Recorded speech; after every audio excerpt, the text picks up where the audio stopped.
एक दिन की बात है। एक साधु अपने शिष्य के साथ दिनचर्या पूरा करने के बाद मठ में लौट रहे थे। पुल पार करते समय साधु ने देखा कि एक बिच्छू नदी की धारा से संघर्ष कर रहा है।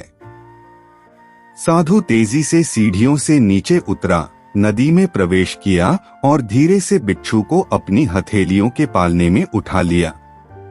साधु का चेहरा मनमोहक दिखाई पड़ता, जिसमें एक कोमल मुस्कान और शांत भाव बना रहा। साधु के लिए हर जीवन अनमोल था।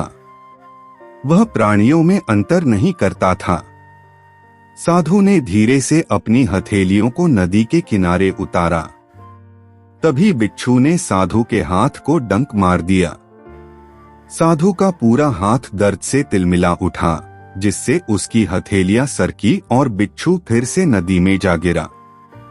कोई अन्य व्यक्ति होता तो उसे वहीं छोड़ देता। वो यहाँ तक कह देता कि कैसा प्राणी है जो मुझे अपनी जान बचाने के बदले में डंक मारता है।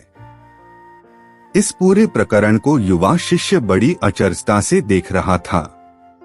इस बार साधु ने बिना किसी संकोच से बिच्छू को उठाते समय बहुत सावधानी बरतना चाहा था, लेकिन बिच्छू ने साधु को फिर से डंक मार दिया। इस पूरे प्रकरण को कई बार दोहराया गया। यहाँ पर साधु के लिए भी एक सीख थी।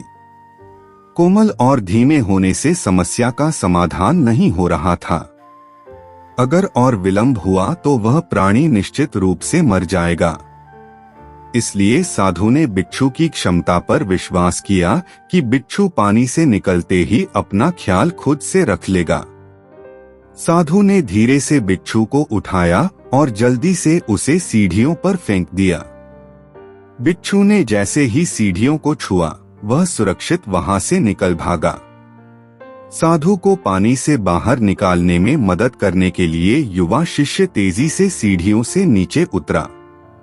साधु का हाथ पकड़ते हुए लड़के ने कई डंक के निशान देखे और उसमें एक कंपन सा हुआ।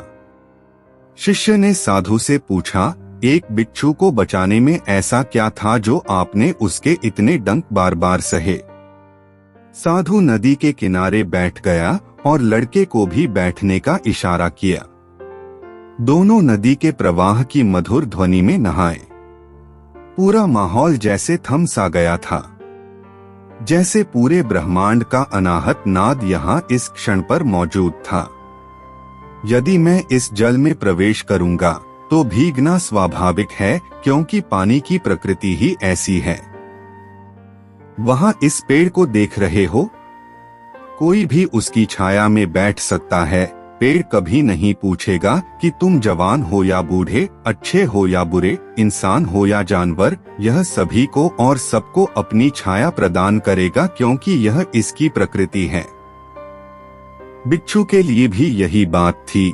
उसका स्वभाव डंक मारने वाला था, इसलिए वह डंक मार गया। इसमें नाराज होने की कोई बात नहीं है। मनुष्य का स्वभाव हर प्राणी के प्रति दयालु होना है। जब पानी, पेड़ और बिच्छू अपने स्वभाव से नहीं हटे, तो क्या मैं एक साधारण इंसान अपने दयालु स्वभाव के खिलाफ जा सकता हूँ? इस ज्ञान के साथ लड़का धीरे से मुस्कुराया। युवा शिष्य ने साधु को खड़े होने में मदद की और दोनों एक कोमल मुस्कान बनाए हुए मठ में लौट आए।